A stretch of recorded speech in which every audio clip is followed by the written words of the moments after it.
존 스튜어트 밀 경제학계의 풍운화. 애덤 스미스 이후 거의 모든 영국의 저명한 경제학자들은 혈연이나 지연, 학연으로 연결되어 있었다. 스미스보다 나이는 많았지만 가까운 친구 사이였던 데이비드 휴문, 토머스 멜서스에게는 대부였다. 앞서 살펴본 대로 멜서스는 데이비드 리카도의 절친한 친구였고, 리카도의 동료였던 제임스 밀은 학문과는 거리가 멀었던 그에게 경제학을 공부하도록 코치했다. 그리고 제임스 밀은 지금 우리가 다룰 존 스튜어트 밀의 아버지였다.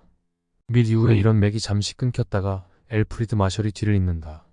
하지만 마셜은 밀과 영국 태생의 경제학자이자 리카도의 친구였던 소설가 마리아 에지워스의 조카였던 프랜시스 에지워스의 영향을 받았고, 케임브리지 대학교에서 케인스를 가르쳤다. 케인스는 제2차 세계대전까지 영국 경제를 주름잡으며 많은 저명한 제자들을 양성해냈다. 케인스의 사상은 20세기 말까지 서구 경제학을 지배했다. 밀의 생애는 다른 무엇보다 사상의 힘이 한 사람의 인생에 얼마나 많은 영향을 주는지 보여준다. 그의 생애를 통해 우리는 고전파 경제학의 저변에 있는 다양한 철학적 갈등을 확인할 수 있다. 비록 경제학자들 사이에서 그가 경제학 이론의 발전에 어떤 독창적인 기여를 했는지를 놓고 의견이 분분하지만, 그가 경제학과 자본주의의 윤리적 기초에 대해 껄끄러운 문제를 제기했다는 것에 대해서는 이의가 없다. 미국 태생의 전설적인 코미디언이자 가수였던 지미 듀렌트가 한 유명한 대사 중에 이런 말이 있다. 모든 사람은 뭔가에 기대거나 끼어들고 싶어한다. 뉴턴 이후 거의 모든 지식인은 과학 또는 과학적 행동에 기대어 자신들이 품고 있는 의문에 대해 분명한 해답을 얻고 싶어했다. 애덤 스미스, 데이비드 리카도, 토머스 멜서스 모두 자연의 법칙을 발견해 경제학계의 뉴턴이 되고 싶어했다. 리카도의 비교 이론, 새의 법칙, 그리고 인구 법칙 모두 이 시기에 나온 것들이었다.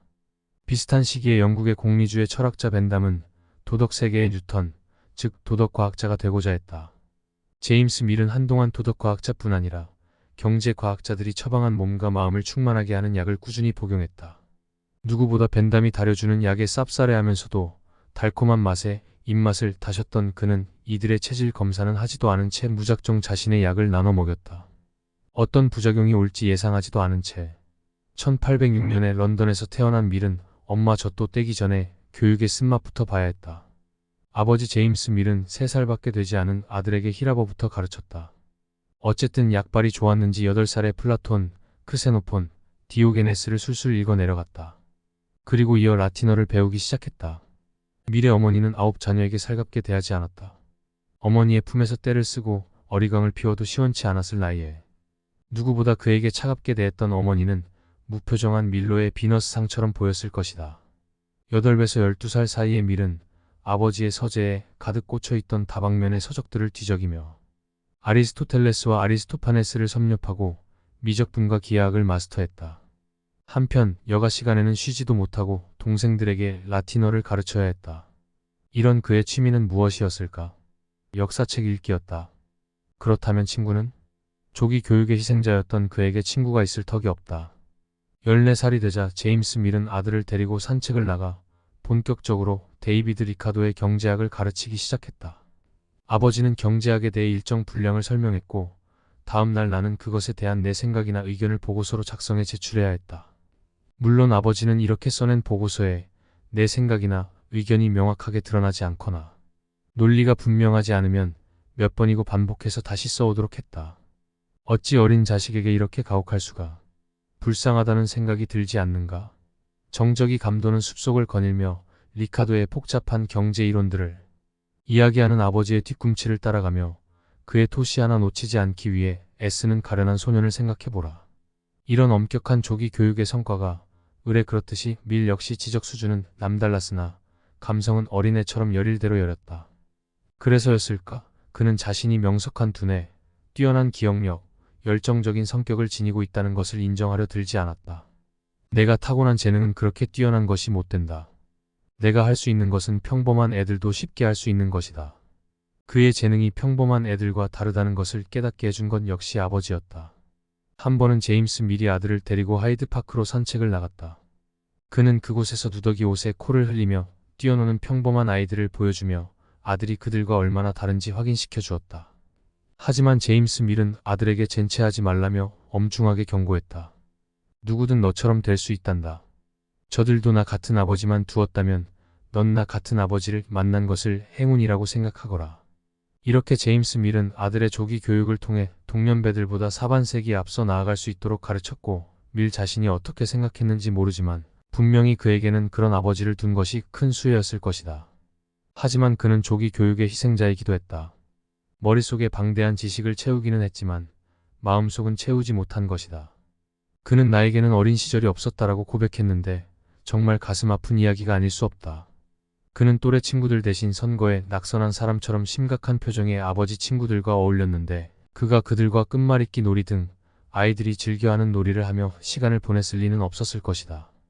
제임스는 아들을 1년 동안 프랑스에 보냈다. 그곳에서 그는 벤담의 동생과 머물렀고, 잠깐이지만 공급이 자신의 수요를 창출한다라고 가르친 경제학자 장 바티스트 세이와 함께 지냈다. 1822년 봄, 16살이 된 밀은 또래 아이들이 이성의 호기심이 발동할 나이에 오히려 지적 열정을 불태우고 있었다. 그는 벤담의 전세권으로 된 도덕과 입법의 원리 서설을 접하면서 그의 공리주의에 빠져들었다. 마지막 제3권의 마지막 페이지를 덮었을 때 나는 이미 다른 인간이 되어 있었다.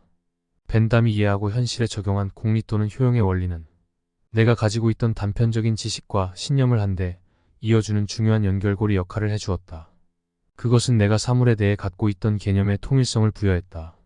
나는 다양한 의견을 가졌다.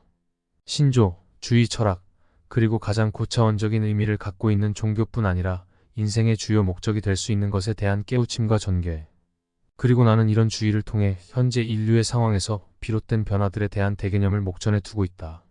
그 뒤로 몇 년 동안 밀은 그의 유년 시절 친구들이었던 아버지 제임스 밀과 데이비드 리카도와 함께 웨스트민스터 리뷰를 통해 제러미 벤담의 공리주의라는 복음을 설파하는 일에 앞장섰다. 웨스트민스터 리뷰는 세상을 떠들썩하게 만들었고, 여론이나 논의의 장에서 아직 별다른 지식 기반을 갖고 있지 못했던 벤담식 급진주의에 상당한 위상을 부여했다. 필자들의 논의에서 묻어나는 벤담의 공리주의에 대한 강한 신념은 다른 사람들이 그것에 분명한 확신과 믿음을 갖고 있지 않던 시절에 대중의 마음을 사로잡으면서 철학과 정치학에서 소위 벤담학파를 창시했다. 성인이 된 밀은 몸이 호리호리했고 왼쪽 눈 위쪽으로는 혹이 나 있었다. 회색의 작고 동그란 눈은 유달리 도드라졌던 매부리코를 내려다봤다. 코가 워낙 커서 입술에 그림자를 들이울 정도였고 입술이 얇아서 그런지 목소리도 가늘었다. 그리고 머리카락이 빠졌다. 머리카락이 빠진 뒤로는 모르핀 처방에 인색해서 한 번에 작은 알약 하나 겨우 내줄까 말까 하는 고약한 약사 같은 인상이었다. 이런 범상치 않은 얼굴이 주변 사람들을 떨게 하고 오싹하게 만들고 그리고 아래에서 살펴볼 소란의 원인이 됐다. 벤담, 쾌락, 고통, 그리고 산술. 이런 벤담의 복음이 대중의 마음을 사로잡을 수 있었던 이유는 무엇일까? 벤담은 자연이 지구가 중력의 영향을 받도록 창조한 것처럼 자연은 인간이 두 가지 지배자, 즉 고통과 쾌락의 지배를 받도록 만들었다라고 말했다. 이런 자연의 법칙에서 벤담은 기술적이고 규범적인 종교를 발견했다. 모든 인간은 쾌락을 좋아하고 고통을 싫어하기 때문에 그들은 자신들에게 쾌락을 주는 것을 따르고자 한다. 기존의 규범, 특히 종교 및 도덕 규범에서는 인간이 쾌락의 길을 탐하는 것을 탐탁지 않게 생각했다. 그뿐 아니라 고대 그리스의 철학자 아리스티푸스가 주장한 쾌락주의처럼 달리 그냥 지나가는 말처럼 들린다. 그러나 벤담은 여기에 한 가지 윤리적 단서 조항을 단다. 즉, 자신의 선택이 다른 사람들에게 영향을 미친다고 할 때 개개인은 쾌락의 총합을 극대화할 수 있는 대안을 선택해야 한다. 이것이 공리주의 운동이 모토로 삼은 최대 다수를 위한 최대 행복이다. 그리고 책임감 있는 정부의 입법자들은 이것을 마음속 깊이 새겨두어야 한다. 벤담은 모든 사람은 행복의 양을 정하는 데 차별이 있을 수 없다고 주장함으로써 민주주의자들에게 감격의 눈물을 선사했다. 다시 말해, 행복과 고통의 정도는 계급이나 신분의 차이에 상관없이 같다는 것이었다. 만일 영국 여왕이 돌부리에 발이 걸려 넘어지면서 발가락 하나를 다쳤을 경우 고통의 양은 시종 제인이 발가락 2개를 다쳤을 때 받는 고통의 절반밖에 되지 않을 것이다. 만일 제인이 자신의 다친 발가락에 빨간 약을 바르고 붕대를 감으면서 받는 위안이 그 사이에 여왕이 발가락을 다쳐받는 고통보다 크다면 당연히 제인은 여왕의 안위보다는 자신의 안위를 위해 치료를 받을 것이다. 사정이 이렇다 보니 아마 귀족들은 벤담이 이런 복음을 전파하지 못하도록 그의 혀가 부러지기를 간절히 기도했을 것이다. 하지만 도덕세계의 뉴턴이 되고자 했던 벤담에게 이런 정식은 수학적 측면에서 볼 때 그렇게 만족스럽지 않았다. 그래서 벤담은 쾌락과 고통의 양을 계량화할 수 있는 행복 계산법이라는 방법을 고안했다. 일상에서 흔히 볼 수 있듯이 쾌락과 고통은 경험에 따라 천차만별이다. 왜 그럴까? 모든 경험은 다음 네 가지 요소의 정도, 즉 강도, 지속도, 확실성, 근접성에 따라 측정할 수 있다. 사람들은 언제 주어질지 모르는 일주일짜리 휴가보다는 그보다 더 길고 확실한 휴가를 선호한다. 그뿐 아니라 사람들을 포복절도하게 만드는 코미디언은 썰렁한 웃음을 선사하는 코미디언보다 더 큰 기쁨을 준다. 이런 계산법을 고안함으로써 큰 기쁨을 맛보았을 그는 다음 세 가지 요소를 추가함으로써 그것을 늘리고자 했다. 즉, 다산성, 불순도, 그리고 다른 사람들에게 미치는 영향. 어떤 쾌락은 또 다른 더 큰 쾌락을 가져다 준다. 예를 들어 설명해보자.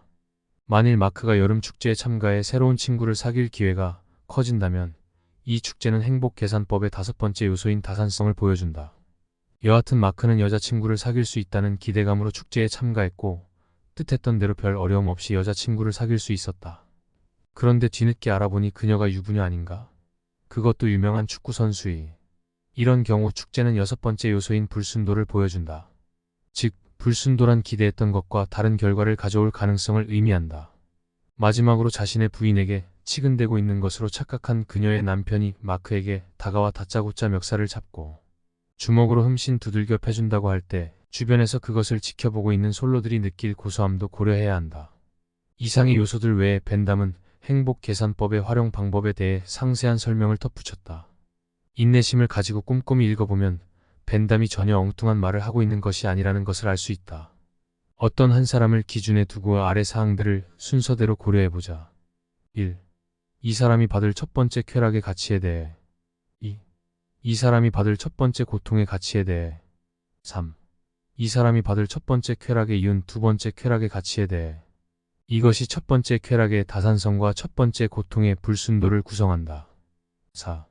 이 사람이 받을 첫 번째 고통에 이은 두 번째 고통의 가치에 대해. 이것이 첫 번째 고통의 다산성과 첫 번째 쾌락의 불순도를 구성한다. 5. 한편으로 모든 쾌락의 가치를 합산하고 다른 한편으로 모든 고통의 가치를 합산할 것. 이때 둘 사이에서 성립되는 등식에서 쾌락의 합이 더 크면 이것은 이 사람의 이해관계라는 측면에서 행동 전반에 좋게 작용할 것이다. 반대로 고통의 합이 더 크면 행동 전반에 나쁘게 작용할 것이다. 6.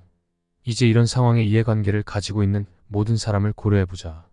그리고 이상의 과정을 이들에게 개별적으로 적용해보자. 먼저 쾌락이 개개인들의 행동에 좋게 작용하는 정도를 값으로 환산해 합하자. 반대로 고통이 개개인들의 행동에 나쁘게 작용하는 정도를 값으로 환산해 합하자. 이때 수립되는 등식에서 쾌락의 합이 더 크면 이 등식은 공동체의 행동 전반에 좋게 작용할 것이다. 반대로 고통의 합이 더 크면 그것은 같은 공동체의 행동 전반에 나쁘게 작용할 것이다.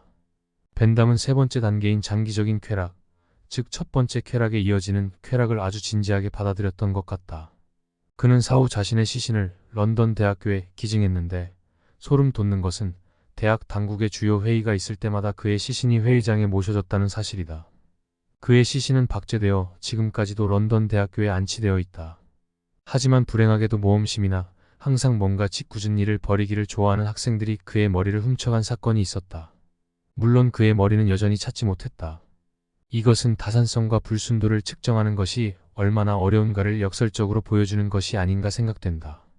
이렇게 벤담은 도덕 분야에서 과학적 엄밀성을 추구했던 존 스튜어트 밀의 열망을 충족시켰고 그에게 사회관계를 바라보는 새로운 시각을 심어주었다. 그는 곧 벤담과 그의 논리를 지지하는 일부 저명한 의회의원, 저술가로 구성된 철학적 급진주의자들을 옹호하고 나섰다. 아이러니한 것은 그 누구보다 쾌락을 주창했던 이들이 실은 오스트리아 프라하 출신의 소설가 카프카만큼 우울했다는 것이다. 정치에서 벤담식 급진주의자들은 민주주의 원리와 언론의 자유를 위해 용감하게 싸웠다. 그들은 언론의 자유로부터 진리가 나온다고 외쳤다.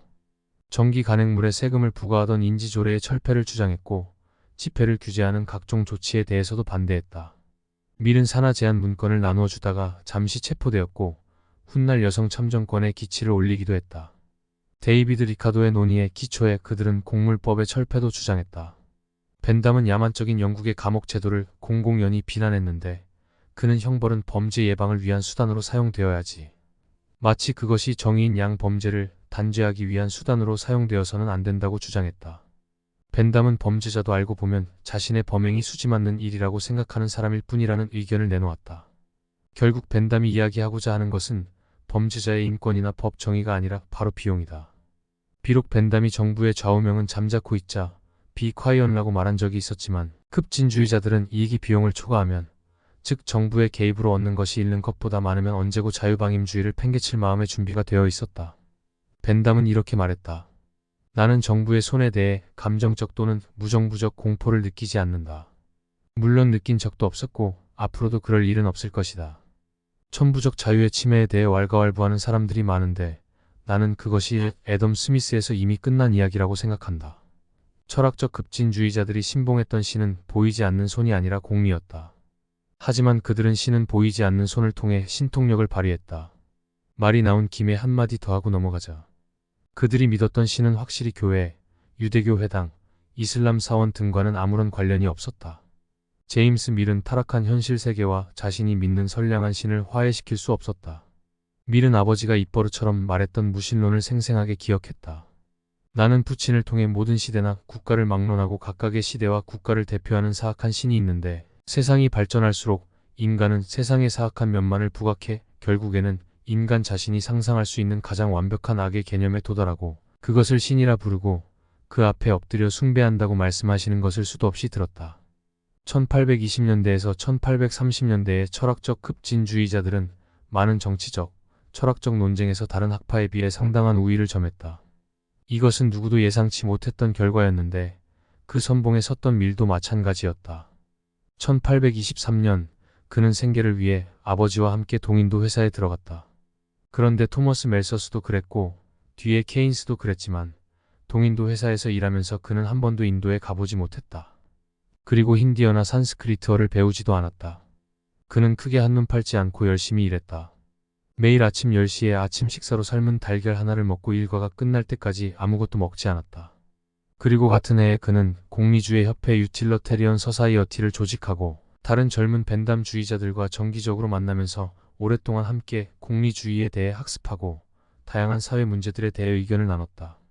급진주의자들의 최대 적수는 낭만주의자들, 공상주의자들, 그리고 사회주의자들이었는데 이들은 영국의 낭만파 시인 세뮤얼 테일러 콜리지의 시구에서 엿볼 수 있는 뜬구름 잡는 식의 논의를 즐겨했기 때문에 현실적인 문제에 있어서는 급진주의자들과 상대가 되지 않았다.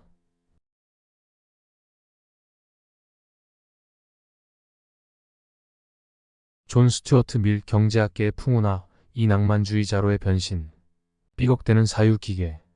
이 시기에 밀은 벤담의 엄밀한 과학적 방법에 너무 깊이 심취한 나머지 공리주의의 궁극적 목표, 즉 행복은 까마득히 잊고 있었다.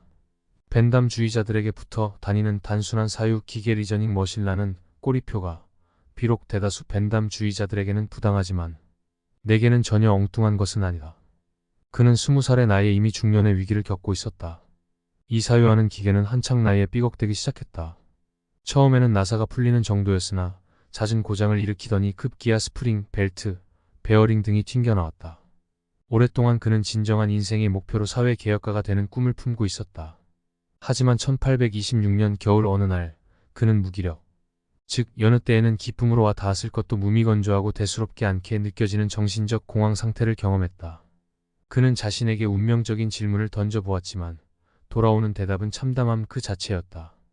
당신의 인생 목표가 모두 실현되었다고, 그리고 당신이 기대하는 제도와 의식의 변화가 한순간에 모두 이뤄질 수 있다고 생각해보자. 그런데 이것이 당신에게 비할 데 없는 기쁨과 행복을 가져다 줄까? 그렇지 않다.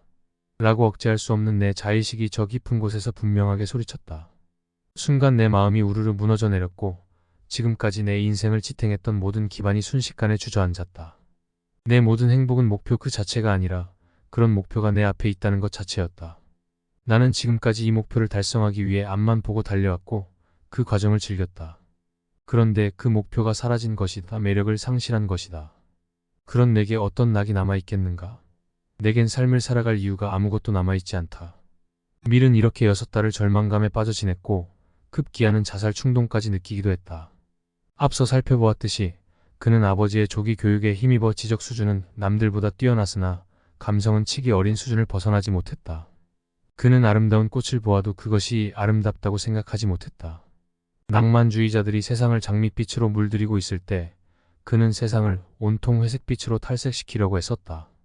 훗날 독일 철학자 프리드리히 니체는 신은 죽었다라고 선언했지만 엄격한 아버지와 냉담한 어머니에게 사랑을 박탈당한 채 남은 것이라고는 메마른 이성뿐이었던 밀은 이렇게 느꼈을 것이다. 인간은 죽었다. 이런 밀에게 우리는 이런 말을 해줄 수 있을 것이다. 행복이 빠진 공리주의는 팥 없는 찐빵과 같다고. 그는 아버지 제임스 밀에 대해 이렇게 썼다. 푸치는 모든 열정적인 감정, 그리고 그것을 찬양하는 말이나 그를 지독할 정도로 혐오스러워했다. 그는 그것을 일종의 광기로 간주했다.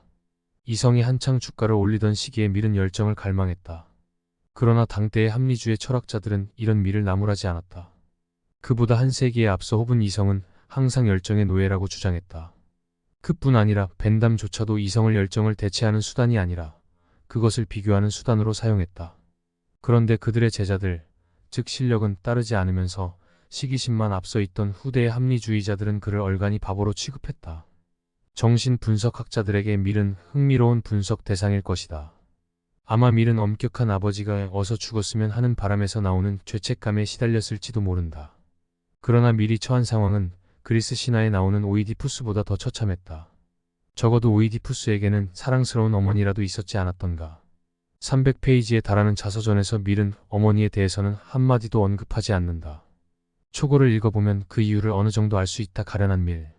정말로 마음씨 따뜻한 어머니라면 무엇보다 아버지를 지금과는 완전히 다른 사람으로 바꾸고 다음으로 아이들을 사랑과 정성으로 키워 남을 배려하고 사랑할 수 있는 인성을 심어주었을 것이다. 하지만 내 어머니는 가족을 위해 묵묵히 희생하는 법만 알았지 그렇게 할 줄은 몰랐다. 따라서 나는 사랑이 결여된 채 항상 긴장감만 감도는 환경에서 자랐다. 밀의 어머니가 자서전을 남기지 않았기 때문에 사실 확인은 할 수 없다. 그녀도 처음에는 마음씨 따뜻하고 사랑스러운 여인이었을지 모른다.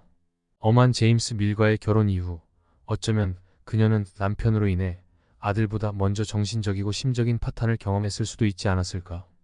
여하튼 밀의 집안은 잠깐 들러 따뜻한 닭고기 수프 한 그릇 마음 편히 먹고 갈 수 있는 분위기가 아니었다. 낭만주의자로의 변신. 합리주의라는 거센 지적 조류에 휩쓸려 갈피를 잡지 못하고 있던 밀은 낭만주의라 불리는 잔잔한 바다에 이르러서야 제정신이 들었다. 니체는 비극의 탄생에서 인간의 정신을 지배하는 상반되는 두 가지 강력한 힘, 즉 아폴로적인 것과 디오니소스적인 것을 설명한다. 아폴로적인 것은 이성과 질서를 나타내며 음악으로 치면 모차르트 교향곡 같은 것이다. 디오니소스적인 것은 변덕과 감정을 나타내며 음악으로 치면 푸치니 오페라 같은 것이다. 18세기 합리주의의 절망감을 느낀 밀은 영국의 낭만파 시인 윌리엄 워즈워스와 콜리지의 시에 눈길을 준다. 워즈워스의 자연미에 대한 관능적인 묘사는 메말라 있던 밀의 감정과 상상력을 자극했다. 마침내 세상이 감각적으로 보이기 시작했다. 아름다움이 무엇인지 느끼기 시작하면서 밀은 지금까지 편협했던 자신의 정신세계를 확장하고 자신의 고삐를 잡고 있던 아버지의 그늘에서 벗어날 수 있었다. 콜리지의 시에 나오는 노수부 에인천트 메러너처럼 밀은 어느 날 긴 지적 오디세이에 나서서 스코틀랜드 태생의 수필가이자 역사가 토머스 칼라일을 만나고 프랑스 태생의 철학자 오기스트 콩트와 조우한다. 그들은 밀에게 경험주의가 무엇인지 알려주었다. 간혹 이 오디세이에서 밀은 자신의 새로운 지적 대부들을 구름 높이 띄워주면서 그들의 면전에서 이전의 늙은 대부들을 비하하는 말을 속삭이고는 했다. 한편 이때 밀과 친구가 된 콩트는 무례를 무릅쓰고 그에게 재정 지원을 부탁했다. 밀은 흔쾌히 그의 부탁을 들어줬고 주변의 친구들에게도 콩트를 도와달라고 요청하기도 했다. 하지만 1년 뒤 밀은 콩트의 재정 지원을 중단했다. 어떤 연유가 있었는지 알 수 없지만 이에 화가 난 콩트는 그동안 받은 후원에 대해서는 아랑곳하지 않고 밀을 질타하는, 그리고 그가 왜 자신을 후원해야 하는지 그 이유를 조목조목 써내려간 후한무치한 편지를 보내왔다. 비록 밀이 합리주의의 성인으로 불리기는 했지만 아마 이 일로 바보 멍청이 성인이라는 소리를 들었을 것이 뻔하다. 1836년 아버지가 세상을 떠난 뒤에 밀은 자신이 철학적 급진주의자들에게서 얼마나 멀리 떨어져 나왔는가를 보여주는 글들을 발표하기 시작했다. 1838년에 쓴 벤담에 대한 소론이라는 짧은 글에서 밀은 벤담주의가 정신을 황폐하게 만들었다고 비판했다. 그는 정신적 완성은 고통이나 쾌락에 상관없이 그 자체로 한 개인의 목표가 되어야 한다고 주장하면서 벤담은 개인의 도덕보다는 법적인 문제에만 신경을 쓰는 것이 더 좋았을 것이라고 점잖게 덧붙였다. 그로부터 2년 뒤인 1840년에 밀은 낭만파 시인 콜리지를 앞세워 낭만주의를 칭송하며 한 번 더 철학적 급진주의자들의 뒤통수를 내리쳤다. 아버지의 죽음은 밀에게는 해방이자 동시에 고통이었을 것이다. 미국 태생의 역사가 거트루드 힘멜파브에 따르면 아버지가 죽던 날 그는 내막염을 앓는데 이후부터 그에게 눈 경련이 자주 일어났다고 한다. 아버지의 죽음이 너무 반가워서 그랬을까? 정확한 원인이야 정신분석가들의 손에 맡겨야겠지만 혹시 아버지의 죽음에서 오는 안도감을 밖으로 표출하지 못하고 속으로 사귀려다가 그렇게 된 것은 아닐까? 앞서 밀이 떠난 오디세이는 단순한 지적 여정이 아니라 한편으로는 심미적인 여정이기도 했다. 이 시기에 밀은 난생 처음으로 사랑에 빠진다. 말이 첫사랑이었지 이미 머리가 빠질 대로 빠져 이마가 훤히 드러났던 그에게는 늦깎이 사랑이었다. 그런데 불행하게도 그의 첫사랑 해리엇 테일러는 유부녀였다. 그것도 3명의 애까지 있는. 그들의 사랑은 상식적으로 납득이 가지 않는 삼각연애를 취했다. 해리엇은 남편 존 테일러와 함께 살았고 남편이 집을 비우면 그때 밀이 찾아왔다. 그리고 해리엇은 수많은 여름 주말을 남편이 아닌 밀과 함께 보냈다. 이런 관계는 1830년에 시작해 두 사람이 결혼하는 1851년까지 지속됐다. 비록 해리엇의 남편이 두 사람이 결혼하기 2년 전에 사망했지만 밀은 결혼이 그동안 조심스럽게 이어졌던 은밀한 관계에 종지부를 찍을 수 있을 것이라고 생각했다. 밀은 자신의 거의 모든 저술을 해리엇의 공으로 돌렸다. 밀이 사시 눈을 한 약사를 닮았다면 젊은 여성이던 해리엇은 디즈니 만화에 나오는 공주의 커다란 눈망울을 하고 있었다. 저녁 식사에 동석했던 한 사람은 그의 몸이 물결이 일렁이듯 우아하게 움직였고 사랑스러운 머리는 백조 같은 가냘픈 목 위에 올려놓은 것 같았으며 얼굴이 진주처럼 빛났다라고 묘사했다. 그의 조용하고 상냥한 목소리는 사람들의 마음을 사로잡았다. 조각상같이 차가웠던 어머니에게 기대했던 따스함과 모성애를 그는 사랑스러운 아내에게서 찾았다. 그녀의 정신은 문제의 핵심과 본질을 꿰뚫어보는 완벽한 도구였다. 그뿐 아니라 본질적인 아이디어 또는 원리를 간파하는 능력도 뛰어났다. 그녀의 감수성과 정신력에 스며들어 있는 정확하고 신속한 계산 능력은 그녀의 타고난 감각과 상상력이 더해져 예술가로 나섰더라면 크게 성공했을 것이다. 열정적이면서도 온화한 정신의 소유자이자 달변가였던 그녀는 마음만 먹었다면 뛰어난 웅변가가 되었을 것이다.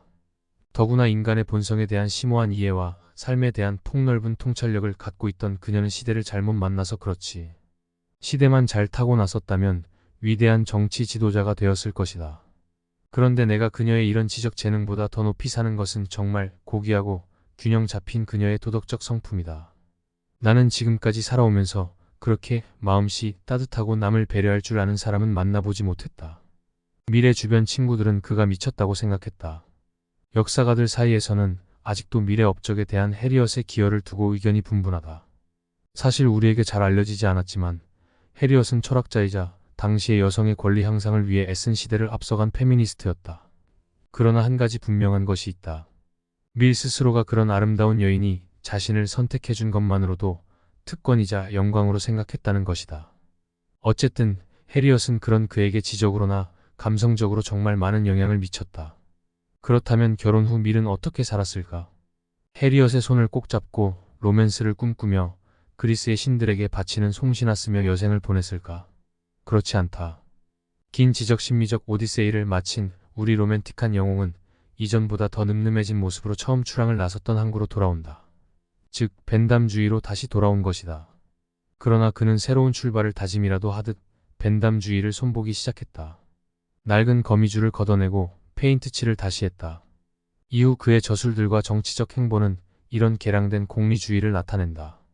밀은 최대 행복은 단순한 쾌락이 아니라 그 이상의 것에 의존한다고 주장했다. 단순한 쾌락만으로는 최대 행복을 누릴 수 없다. 베토벤의 교향곡이나 미켈란젤로의 명작을 감상하는 즐거움은 쾌락 이상의 것이다. 위대한 작품과 행동은 우리 정신을 고양시켜 비할 데 없는 즐거움을 가져다 준다. 벤담은 포커를 한 판 치는 것이나 시를 한 수 감상하는 것이 만일 주어진 쾌락의 양이 같다면 다를 바가 없다고 주장했었다. 밀은 이것에 동의하지 않았다. 흔한 비유를 동원하면 밀은 배부른 돼지보다 불만에 찬 소크라테스가 되고 싶다고 맞받아쳤다. 그는 플라톤 철학의 미덕이라고 할 수 있는 명예, 위엄, 자기개발 같은 요소를 받아들여 공리주의를 발전시켰다. 이런 이유에서 그는 공교육의 중요성을 누구보다 앞장서서 주장했다. 그에게 있어 국가를 다스리는 것 스테이트 크래프트는 곧 마음을 다스리는 것 소울 크래프트이었다. 1848년에 밀은 그의 필생의 역작이라고 할 수 있는 정치 경제 원리를 출간했다. 이 책은 그가 책에서 다루고 있는 독점 문제를 증명이라도 하듯 수십 년 동안 출판 시장을 독점했다. 옥스퍼드 대학교는 1919년까지 이 책을 주요 교재로 사용했는데 이유는 정확히 알 수 없지만 항상 경쟁 관계에 있는 케임브리지 대학교의 엘프리드 마셜이 1890년에 경제학 원리를 출간해 교재로 사용한 것이 한 이유였을 것이다. 게다가 모든 위대한 경제학자들의 저서들이 오랫동안 학계에서 빛을 발휘해 온 것도 사실이다. 1776년에서 1976년까지 200년 동안 경제학의 권좌에 올라 그것을 계승 발전시킨 저서들은 손꼽아봐야 5권밖에 되지 않는다. 애덤 스미스의 국부론, 데이비드 리카도의 정치경제학과 과세의 원리, 존 스튜어트 밀의 정치경제 원리, 엘프리드 마셜의 경제학 원리, 그리고 폴 세뮤얼슨의 경제학이 그것이다. 이미 눈치챈 독자들도 있겠지만 제목을 보면 3권의 책이 하나같이 원리 프린서펄라는 단어를 사용하고 있는 것을 알 수 있다. 어쨌든 제목에서는 별다른 특색을 찾아보기 힘들어도 명실공히 오랫동안 경제학계를 좌지우지했던 책들인 것만은 사실이다. 미리 경제학 방법에 대해 논하고 있는 정치 경제 원리는 합리주의와 낭만주의 사이에서 그가 겪었던 지적 고뇌의 산물이었다. 홉스의 전통을 따랐던 제임스 밀은 사회과학도 기하학적 증명과 마찬가지로 엄밀한 과학적 분석이 가능한 분야라고 생각했다. 일반적인 전제에서 제임스 밀은 특수한 결론과 정책을 연역했다. 이런 일반적인 전제는 이기심 같은 인간 본성의 법칙에 초점을 두었다. 그는 이런 연역적 추론은 마치 기하학의 대표적 도형인 삼각형이 세 변과 세 각으로 이루어져 있다는 사실을 부정할 수 없는 것처럼 의심의 여지가 없다고 생각했다. 밀은 이런 아버지로부터 3단 논법식 또는 합리주의 경제학을 배웠다. 밀이 20대의 인생의 목표를 상실하고 정신적 공황 상태에 빠져 있었을 때, 그리고 초기 공리주의에서 낭만주의를 거쳐 다시 공리주의로 돌아오는 기나긴 지적 항해를 거치는 동안 그는 연역적 추론보다 다소 엄밀성이 떨어지는 귀납적 추론을 배우게 된다. 많은 경우에 사회과학자들은 자연과학자들처럼 관찰 및 연구 대상에 대해 논쟁의 여지가 없는 확실한 방법이나 법칙을 내놓으려 하기보다는 기본 패턴이라든가 일반적인 흐름을 가정할 뿐이다. 귀납적 추론은 다음 2가지 목표를 산정한다. 그것은 관찰 대상이 기본적인 행동 패턴을 발견하고 그것의 기초에 다른 행동 패턴을 예측하는 것이다. 귀납적 추론이 엄밀성이 떨어진다고 해서 그것이 연역적 추론보다 방법론적으로 불완전하다는 것을 의미하는 것은 아니다. 어떤 주제나 대상 중에는 연역적 추론이 불가능한 것들도 있다. 특히 인간과 사회 현상을 주로 연구하는 사회과학은 연역적이지도 엄밀하지도 않는데 그것은 사람들이 항상 일관되게 예측 가능한 대로 행동하지는 않기 때문이다. 이런 면에서 연역적 추론은 살아있는 인간보다는 시체의 행동을 예측하는 데 더 적합할 수 있다.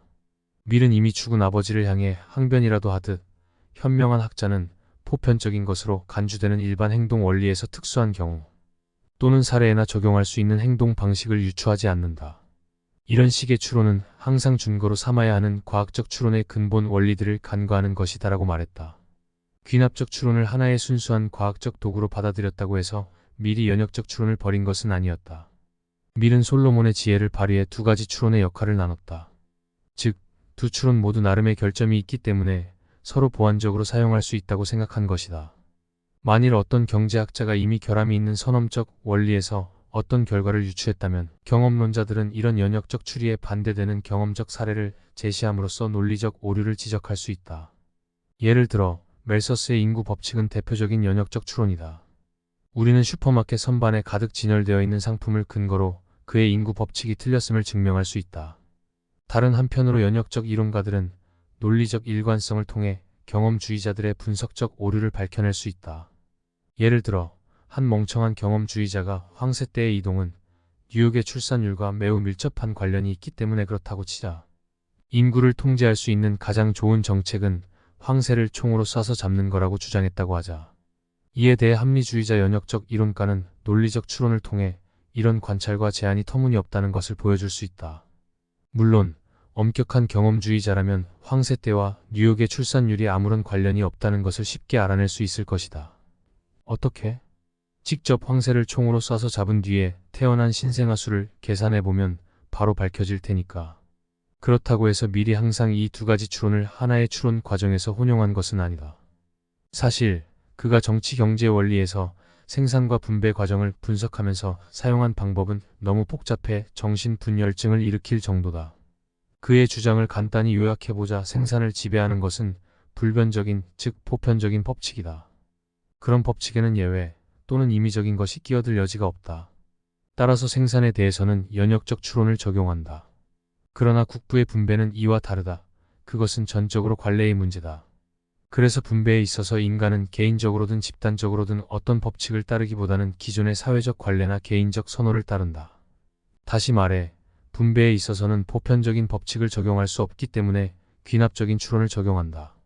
이것도 일종의 혼용이기는 하지만 서로 다른 분석 대상에 다른 추론 방법을 적용했다는 측면에서 두 가지 추론을 하나로 혼용한 것과는 다르다. 리카도가 지주, 노동자, 그리고 자본가가 수행하는 기본 역할의 기초에 연역적 추론 형식으로 생산과 분배 과정을 똑같이 분석했던 반면 밀은 생산은 차치하더라도 분배 과정도 이들 세 계급의 기본 역할을 토대로 분석하는 것은 거부했다. 다시 말해 밀은 지주가 리카도의 분석대로 지대를 수취할 수 있다는 것은 인정한다. 그러나 그는 사회가 그에게 지대를 수취하지 못하도록 결정할 수도 있기 때문에 연역적인 추론은 할 수 없다고 주장한다. 그러나 밀의 이런 방법론적 이분법은 다음 두 측면에서 오류를 범하고 있는 것 같다. 첫째, 생산 법칙은 고정 불변적이지 않을 수 있다. 예를 들어 기술적 발전은 예측할 수도 없고 확실한 것도 아니다. 물론 밀도 이것은 알고 있었지만 생산 과정 그 자체에 큰 영향을 준다고 생각하지는 않았다. 둘째, 분배를 생산과 분명하게 구분하는 것은 쉽지 않다. 과도한 세금이 개인의 행동을 바꿀 수 있다는 것을 믿지 않는 사람이라고 해서 그가 세금을 많이 내는 것을 좋아하거나 선호하는 것은 아니다. 독일 출신의 테니스 선수 보리스 베커를 예로 들어보자. 베커는 비록 지금은 은퇴했지만 한때 6번의 그랜드슬램을 달성하고 올림픽에 출전해 금메달을 따는 등 테니스 하나로 부와 명성을 쌓은 대표적인 스포츠 스타다. 독일은 부유한 사람들에게 과중한 세금을 부과했다. 그렇다면 베커는 얼마나 많은 세금을 냈을까? 놀라지 마시라. 그는 한 푼도 내지 않았다. 어떻게?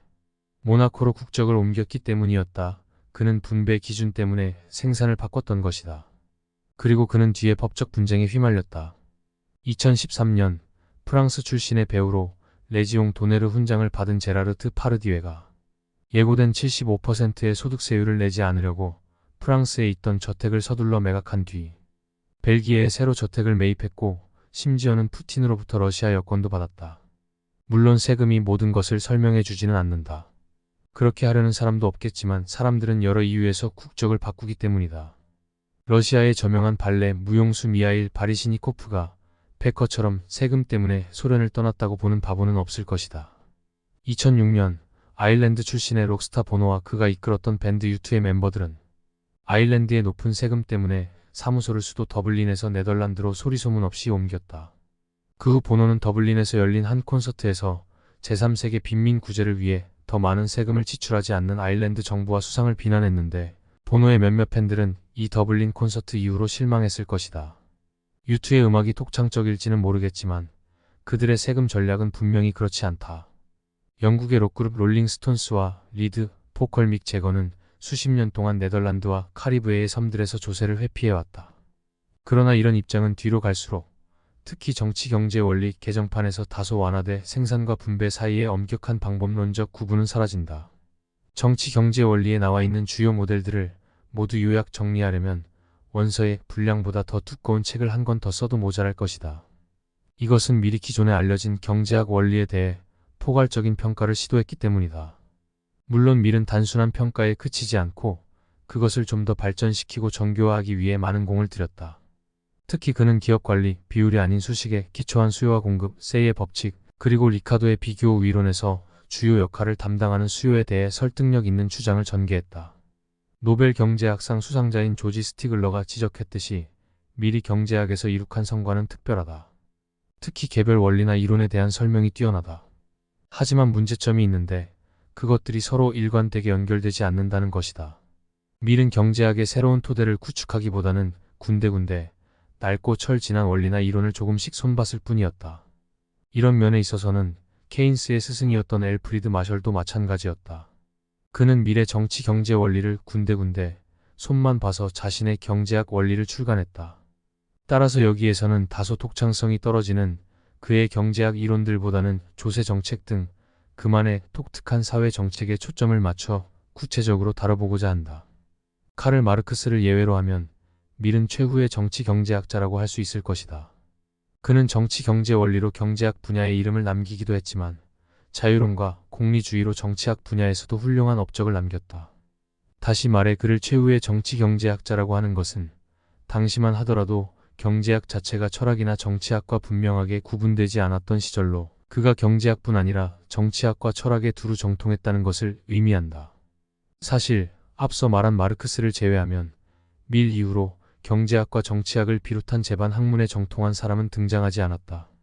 특히 19세기 말에 이르러 경제학이 하나의 독립적인 학문으로 자리 잡으면서 정치학이나 철학을 동시에 정통하는 것은 점점 더 어려워졌다.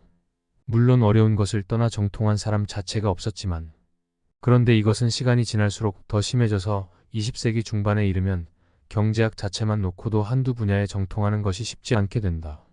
미국 태생의 경제학자로 MIT 경제학과 교수이자 노벨 경제학상 수상자인 로버트 솔로가 말했듯이 우리에게는 오직 한 가지 선택만 있을 뿐이다. 즉, 그는 우리에게는 더 적은 것에 대해 더 많이 말하거나 더 많은 것에 대해 더 적게 말하는 것 중 하나를 선택해야 한다고 말했다. 밀은 초기 저작인 논리론에서 실증적인 파저티브 작업과 규범적인 노머티브 작업을 명확하게 구분한다. 실증 경제학은 세상에서 실제로 일어나는 것을 설명하고 예측한다. 반면 규범 경제학은 도덕 철학의 기초에 일어나야 하는 것을 주장한다. 사회개혁가였던 밀은 규범적인 성향이 강했다.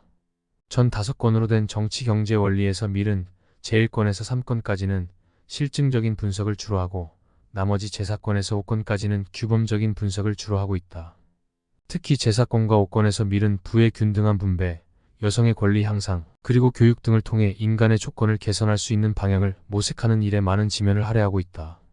우리는 평등, 행복 또는 오클랜드의 미식 축구팀을 창단해 줄 것을 요구하는 현수막을 들고 구호를 외치며 시위를 할 수 있다. 하지만 구호를 외친다고 해서 모든 것이 해결되는 것은 아니다.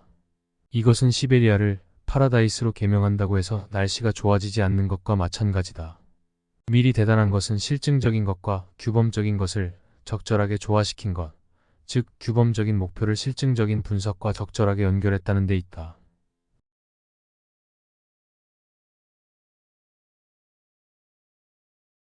4. 존 스튜어트 밀 경제학계의 풍우나 3과세 및 교육 문제. 밀은 과세 문제를 다루면서 실증적인 분석과 규범적인 분석을 적절하게 조화시키기 위해 상당한 정성을 들였다. 사실 소득세에 대한 그의 입장은 1986년에 누진세를 완화하는 것을 골자로 했던 미국의 조세개혁법에 그대로 반영되어 있다.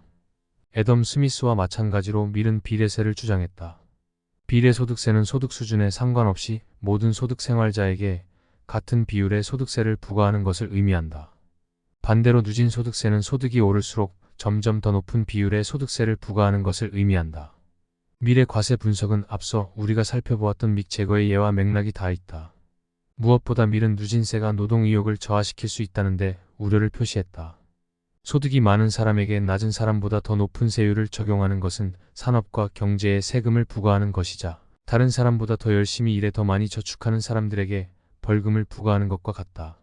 한편 밀은 비례세를 국민 대다수에게 적용하더라도 가난한 사람들은 조세 대상에서 제외해야 한다고 주장했다. 그러나 누진세를 주장하는 논자들은 비례세가 누진세만큼 공평하지 않다고 주장한다. 이런 공격에도 불구하고 밀의 유령은 많은 전투에서 계속 이기고 있다. 미국의 과세 구간은 1986년 이전의 절반인 7단계이고 영국은 기본 3구간을 유지하고 있다. 이처럼 밀은 부자들에게 소득세 감면 혜택을 줬던 반면 상속세에 대해서는 다소 엄격했다. 그는 여러 철학 및 경제학 저술들에서 결과의 균등보다는 기회의 균등을 강조했다. 예를 들어 부모로부터 막대한 재산을 상속받는 아이들은 그렇지 못한 아이들에 대해 불공평한 우위를 점하게 된다. 그뿐 아니라 부유한 집안의 아이들은 땀을 흘려 더 많은 부를 창출하려고 하기보다는 부모가 가지고 있는 부에 안주할 수도 있다.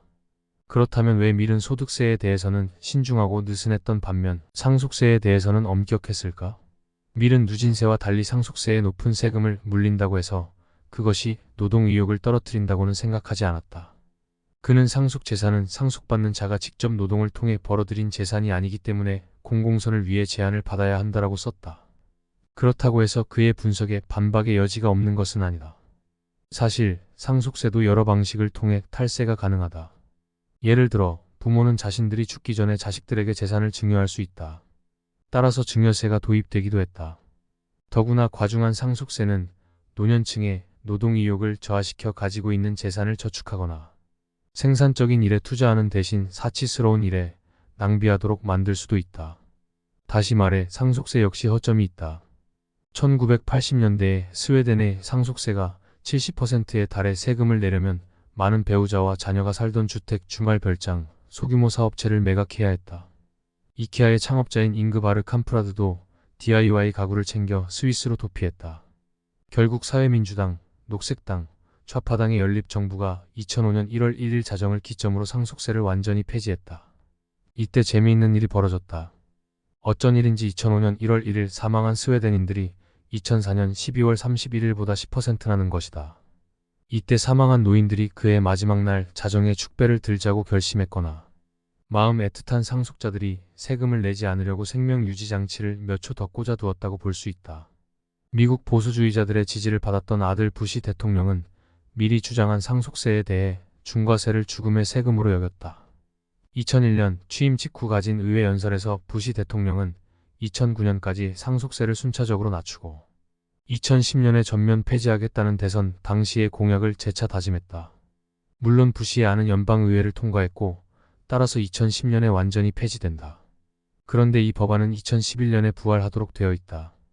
무슨 뜬금없는 말인가 하고 고개를 갸우뚱하는 독자도 있겠지만 부시 행정부의 감세 정책을 총망라하고 있는 경제성장과 조세경감조정법에 일몰 조항이 들어가 있기 때문이다.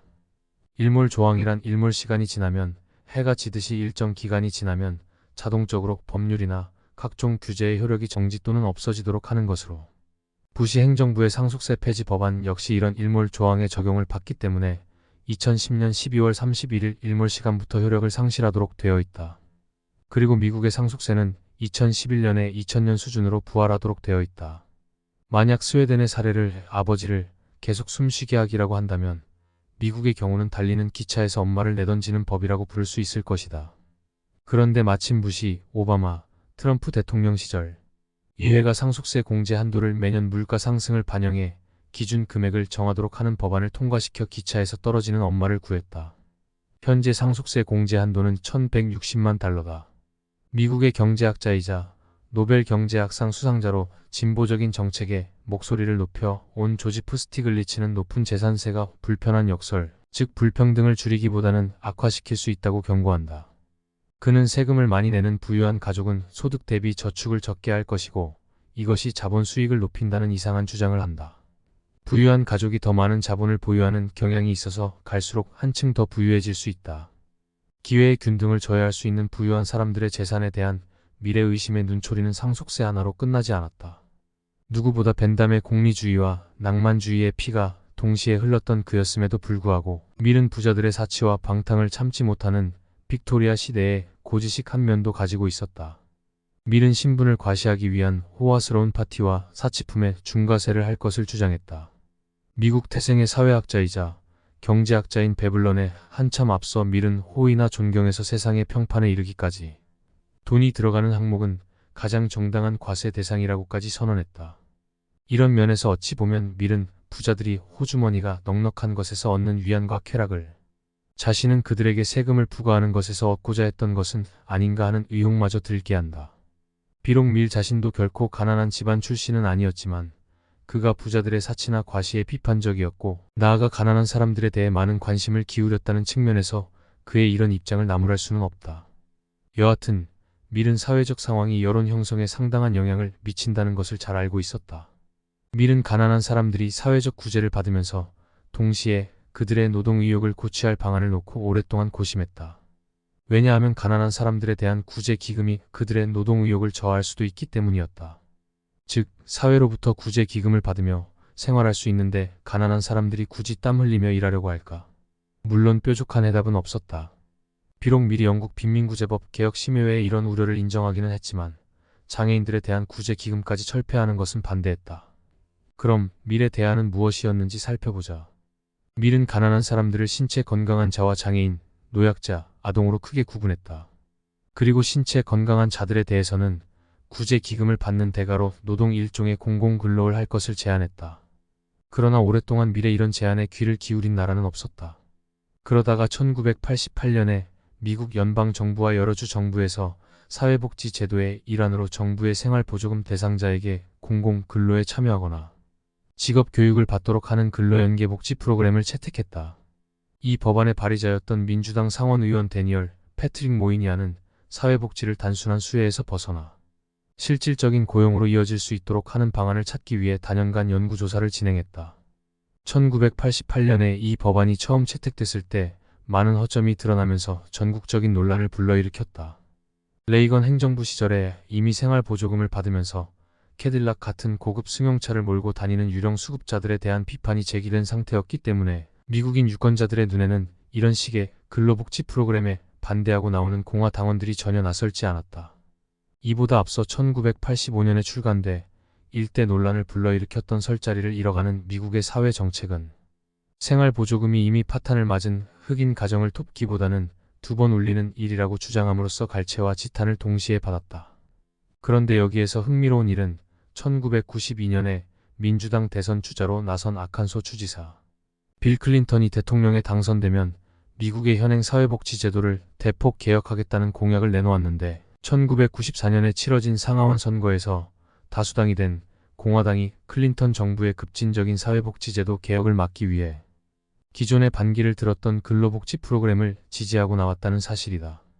상황이 이렇게 되자 오히려 민주당은 공화당이 중심이 될 수밖에 없는 사회복지제도 개혁 자체에 반기를 들기 시작했다. 여하튼 클린턴 행정부 시절 미국 연방의회는 사회복지제도 개혁 입법안을 놓고 몇 년 동안 옥신각신 논란을 벌였고 1996년 우여곡절 끝에 클린턴은 개인 책임 및 근로기회조정법에 서명했다. 이 법안은 생활보호 대상자의 보조금 지급 기한을 명시하고 이 기간에 일자리를 얻는 대상자에게 추가 혜택을 주는 내용을 담고 있었는데 사실상 기존의 근로복지 프로그램을 지지했던 공화 당원들의 입장이 그대로 반영된 것이나 마찬가지였다. 당연히 공화 당원들은 법안 통과에 일제히 환호했고 이것이 생활보호 대상자들에게 다소 가혹한 처사라는 것을 알았던 클린턴 대통령의 일부 보좌관들은 대통령의 서명에 긴 한숨을 쉴 뿐 별다른 반응을 보이지 않았다. 그런데 의외로 이 법안은 지난 30년 동안 미국 경제에서 가장 낮은 실업률을 가져다준 신경제의 등장과 궤를 같이 하면서 기대 이상의 성과를 거뒀고 미혼모의 취업률을 63%에서 73%로 끌어올려 연방정부의 복지 예산도 수백만 달러까지 절약할 수 있었다. 샌프란시스코 연방준비은행이 발간한 보고서는 개혁이 경제적으로 가장 취약한 싱글맘이 자급자족할 수 있도록 했다라고 결론지었다. 물론 신경제의 호황에 따른 노동시장 활성화로 생활보호 대상자가 다소 줄어든 것이 분명한 이유이겠지만 새로운 법안이 실업률을 어느 정도 낮추었다는 사실은 의심의 여지가 없다. 1996년에 클린턴 행정부의 사회복지제도 개혁 법안이 통과되기 전 위스콘신 같은 곳에서는 이와 비슷한 프로그램을 먼저 시행하고 있었다. 무엇보다 위스콘신주 정부는 이전의 생활보호 대상자에게 일자리를 얻어 자립할 수 있도록 유도하기 위해 필요에 따라 임시 직장, 육아, 보건 의료 서비스 등을 제공하면서 이행 기간을 주었다. 1993년 뉴욕시티는 위스콘신의 모델을 따라 주 정부 차원의 사회복지제도 개혁을 단행했는데 이후 생활보호 대상자가 극적으로 줄어드는 큰 성과를 거뒀다. 이런 개혁안이 도입되기 전, 즉 1960년에서 1993년까지 뉴욕시티의 생활보호 대상자는 25만 명에서 120만 명으로 계속 증가 추세에 있었다. 2019년에는 33만 명으로 늘었다.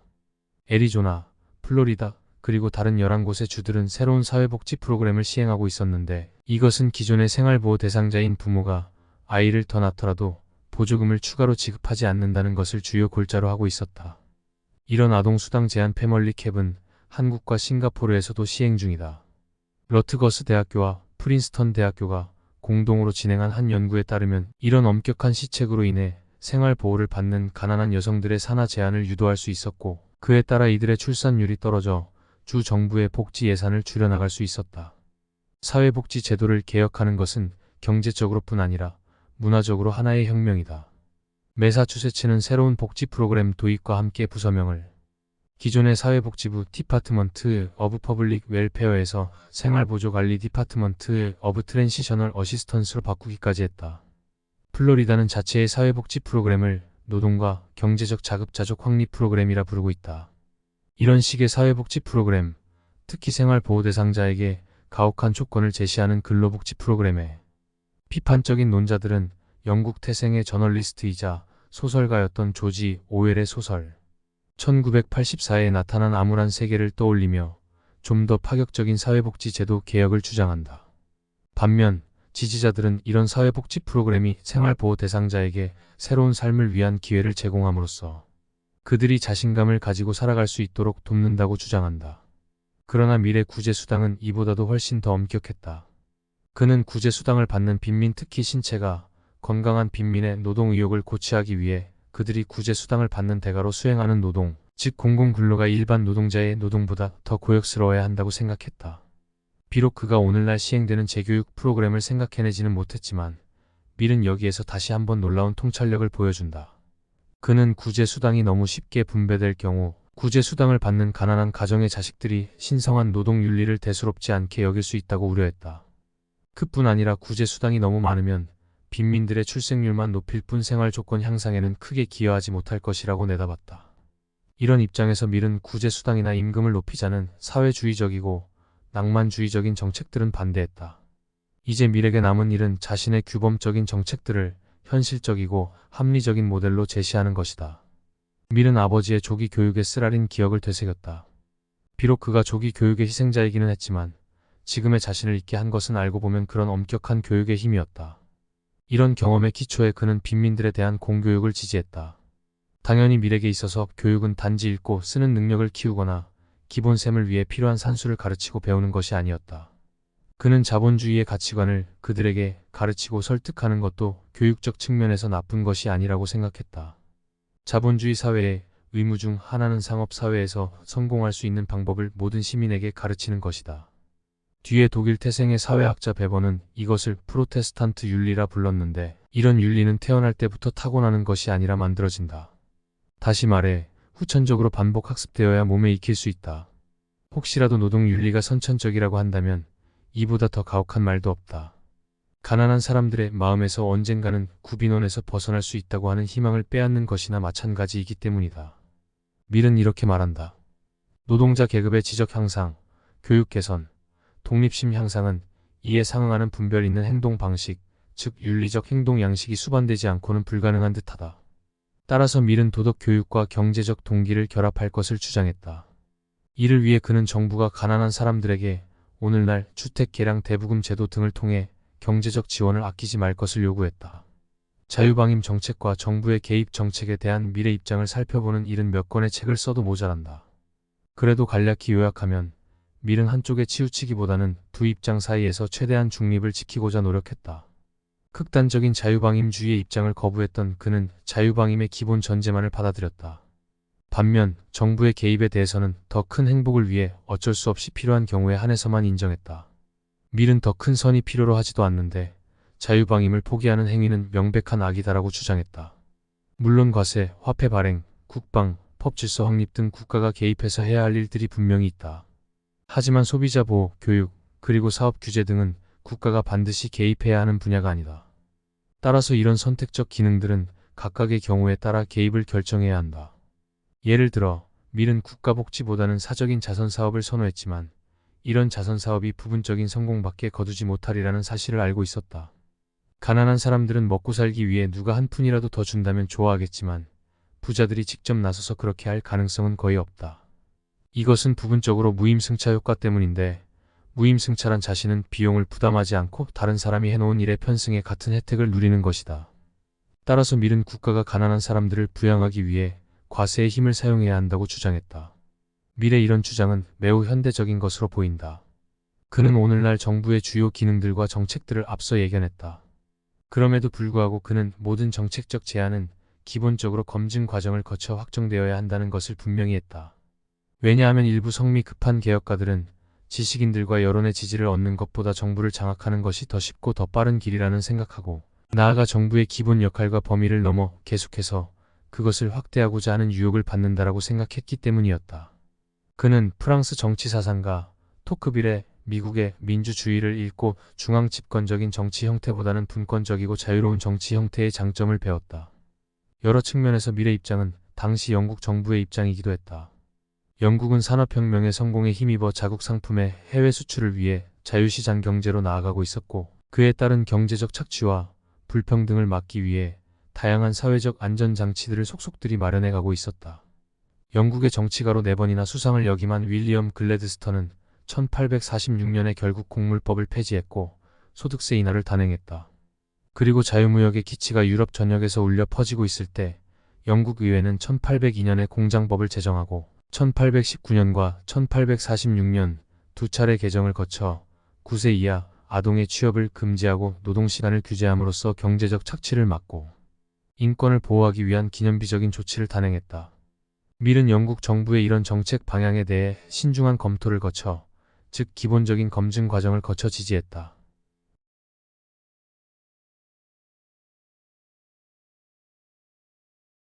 4. 존 스튜어트 밀 경제학계의 풍우나 4. 미래에 대한 전망. 경제학자 대다수는 미래에 대해 장기 전망을 내놓고자 하는 강한 욕구를 가지고 있다. 애덤 스미스, 토머스 멜서스, 데이비드 리카도, 카를 마르크스, 그리고 케인스처럼 존 스튜어트 밀 역시 인류의 미래를 인상적인 필치로 그려냈다. 그는 미래를 리카도의 사회인식과 생시몽의 사회주의, 즉 산업 노동자를 역사의 주역으로 치켜세운 유토피아 운동을 적절히 혼합해 그런대로 밝게 전망했다. 좀 더 구체적으로 이야기하면 밀은 리카도로부터 자본주의 사회가 어느 순간 정체 상태에 빠질 수 있다는 주장을 받아들였다. 그리고 생시몽의 관점을 빌려 밝은 미래를 보았다. 그래서 밀은 이렇게 확신했다. 정체 상태가 결코 불행한 것은 아닐 수도 있다고. 리카도가 수학 체감, 폐쇄적 시장, 이윤율 저하 경향 등을 이론적으로 모델화하고자 했던 반면 밀은 거의 지상 천국에 가까운 신학적 모델을 제시했다. 밀은 머지않아 인류가 돈을 수중에 넣고자 하는 무한 쟁탈전을 중단하고 불을 쌓는 대신 자기 자신을 고양하는 일에 힘을 쏟을 것이라고 전망했다. 케인스 역시 대공황이 한창일 때 이와 비슷한 전망을 내놓은 적이 있었다. 밀의 공리주의와 플라톤의 이상주의, 즉 밀이 플라톤 철학의 미덕을 받아들여 공리주의를 발전시켰다는 것을 상기하자. 밀은 인류가 노동이나 부 자체보다는 위험, 고결함, 정의에 더 관심을 기울일 날이 오기를 고대했다. 나는 자본과 부의 정체 상태에 고전파 정치 경제학자들이 일반적으로 명시한 것처럼 큰 반감을 가지고 있지는 않다. 오히려 반대로 나는 그런 상태가 전체적으로 지금보다 더 향상 발전된 상태일 수 있다고 생각한다. 고백하건대 나는 성공을 위한 투쟁이 인간의 정상적인 상태라고 주장하는 사람들의 견해, 즉 기존의 사회적 삶을 형성하고 있는 서로의 뒤꿈치를 짓밟고 뭉개고 밀치고 그리고 유린하는 것이 인간의 운명, 산업 발전 단계에서 어쩔 수 없이 겪어야 하는 하나의 징후에 불과하다는 주장에 동의하지 않는다. 마르크스처럼 밀은 인간이 궁극적으로 필요의 영역을 지나 생존을 위한 투쟁이 아닌 인간성 고취를 위해 고군분투하는 시대에 도달할 것이라고 생각했다. 밀은 오직 후진국만이 경제적 성장을 더 필요로 할 것이며 선진국들은 경제 성장보다는 분배 정의 또는 최소한의 윤리 도덕을 필요로 할 것이라고 생각했다. 그는 빈곤이 퇴치되기는 했지만 한쪽 성은 달러를 벌어들이는 데 혈안이 되어 있고 다른 한쪽 성은 이런 달러 사냥꾼을 양육하는 데 혈안이 되어 있는 미국을 공공연히 비난했다. 그렇다면 양성이 모두 평등하게 달러 사냥에 혈안이 되어 있는 오늘날의 세계에 대해 밀은 어떻게 바라볼까? 마지막으로 밀이 살아온 인생을 토대로 그의 초상화를 그려본다면 어떻게 그릴 수 있을까? 당대 누구보다도 파란만장한 인생을 살다간 그였기에 어떤 분명한 결론을 연역하거나 귀납하는 것은 쉽지 않다. 정치 경제 원론은 개정을 거듭하면서 사회주의에 대해 다소 동정적인 어조로 바뀌어 갔다. 그렇다고 해서 밀이 사회주의자가 되었다는 말은 절대 아니다. 비록 그가 공상적 사회개혁론자들에게 동조하기는 했지만 그들과 나란히 탄원서에 서명하거나 거리 행진에 나설 생각은 결코 없었다. 영국의 낭만파 시인 바이런이 나는 그들 사이에 서 있지만 그들에 속해 있지 않다라고 말한 것처럼 그 역시 마찬가지였다.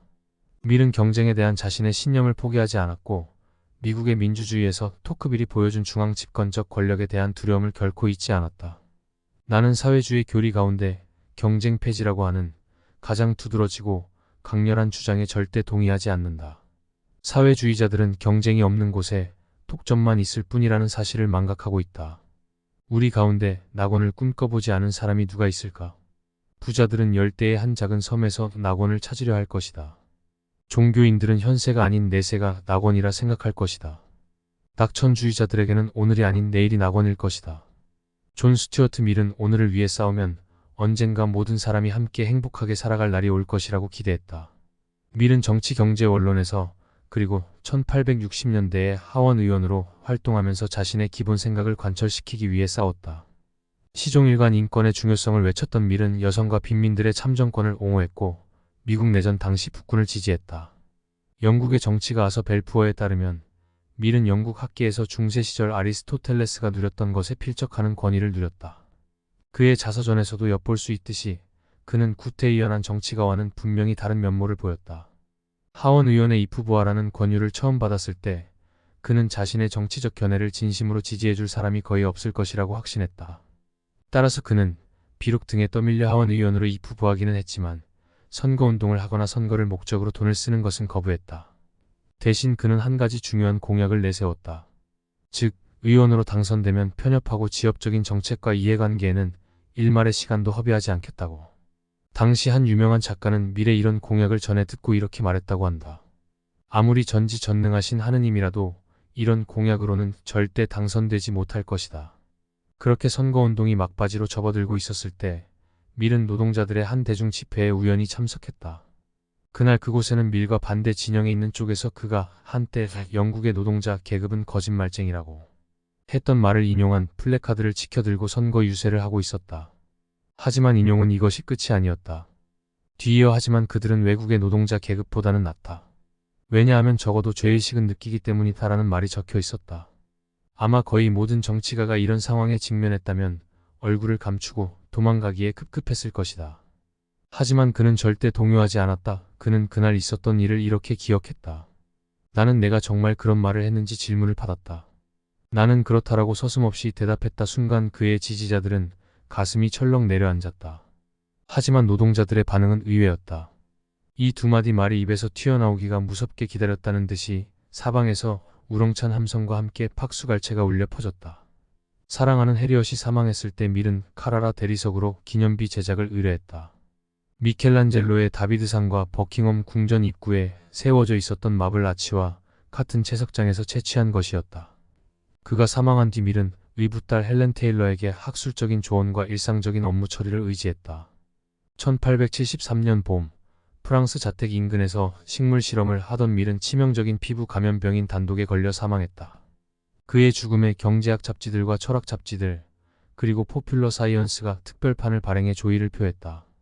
당시 한 저명한 명문대학 교수는 밀이 지난 20년 이상 장래가 촉망받는 젊은이들에게 가장 강력한 영향을 미친 저술가였다고 말했다. 요즘 학생들이 카리스마 넘치는 체 게바라, 우수 가득한 카프카 또는 여장부 같은 프리다 칼로의 포스터를 기숙사에 걸어놓는 것처럼 밀의 얼굴은 초췌하기는 했어도 당대의 우상이었다. 그를 존경했던 영국인들은 템스강 변에 동상을 건립하고자 기금을 모았다. 하지만 밀은 프랑스 아비뇽 인근 작은 마을의 공동묘지에 해리엇과 나란히 묻히기를 바랐다. 5사람이 그의 안장식에 참석했다. 비록 밀은 전쟁에 나가 싸운 적도 없고 언성을 높여 화를 낸 적도 없으며 누구한테 도전장을 내민 적도 없었지만 그의 삶은 오로지 투쟁 그 자체였다. 그는 위선자, 엘리트주의자, 합리주의자, 그리고 사회주의자와 맞서 싸웠다. 한편 그는 어린 시절 아버지의 영향을 받아 자신의 머릿속에 새겼던 고정관념들을 지우기 위해 애썼다. 영국의 정치가이자 사상가인 에드먼드 버크는 한때 이렇게 탄식한 적이 있다. 기사도의 시대는 지나갔다. 궤변론자와 경제학자의 시대, 무엇보다 이해관계를 우선시하는 시대가 오면서 유럽의 영광은 이제 영원히 사라졌다. 하지만 생전에 무엇보다 밀을 고무시켰던 것은 기사도였다. 그리고 그가 가장 용맹스럽게 맞서 싸운 것은 자신의 마음속에 자리잡고 있던 아버지의 그늘과 세상의 허울이었다. 그리고 그는 끝내 승리했다. 이상으로 일죽은 경제학자의 살아있는 아이디어사 존 스튜어트 밀이었습니다.